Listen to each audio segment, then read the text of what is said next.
ரெண்டு இடத்துல ஆடு வளர்ப்பாங்க. ரெண்டு இடத்துல ஆடு வளர்ப்பாங்க. ரெண்டு இடத்துல ஆட்டுக்கு தேவையான ஆகாரம் போடுவாங்க. ஒரு இடத்துல பால் கறக்க, இன்னொரு இடத்துல கழுத்த இருக்க. ஆமே, பாருங்க என்ன பாதுகாப்பு கொடுக்கறாங்க. இந்த ஏரோது கொடுக்கிறது எதுக்கு தெரியுமா? பால் கறக்க இல்ல, கழுத்த இருக்க. கர்த்தர் கொடுக்கிறது எதுக்கு தெரியுமா?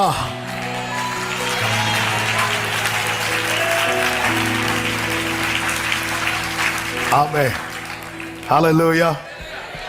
இதான் தேவனுடைய பாதுகாப்புல ஒருத்தங்க இருக்கிறாங்கன்னா அவங்க அநேகருக்கு ஆசீர்வாதமா இருக்க போறாங்க. தேவனுடைய பாதுகாப்புல ஒருத்தங்க இருக்கிறார். யோபுவே, உன்னை சுத்தி இருக்கிறவங்க 1000 சொல்லட்டும், நாளைக்கு உன் ஜெபத்தை கேட்டுதான் உன்னை சுத்தி இருக்கிறவங்களுக்கு கர்த்தர் விடுதலை கொடுக்க போகிறார். உன் முகத்தை பார்த்துதான் உன் கூட இருக்கிறவங்களை கர்த்தர் ஆசீர்வதிக்க போகிறார். அதனாலதான் உன் தீபத்தை அணையாம காத்து கொண்டிருக்கிறார். ஆமென் சொல்லுங்க பார்க்கலாம். ஹல்லேலூயா. தேவனால் பாதுகாக்கப்படுறீங்களா? நீங்க அநேகருக்கு ஆசீர்வாதமா மாற போறீங்க. அப்பதான் சொல்லுவாங்க, ஆகாது என்று தள்ளின கல் அது தலைக்கல் ஆயிற்று, அது கர்த்தராலே ஆயிற்று, அது நம்முடைய கண்களுக்கு. ஆமே, இது கர்த்தர் உண்டு பண்ணின நாள், நாம் களி கூர்ந்து மகிழ கடவோம். ஆமென் சொல்லுங்க பார்க்கலாம். ஹல்லேலூயா.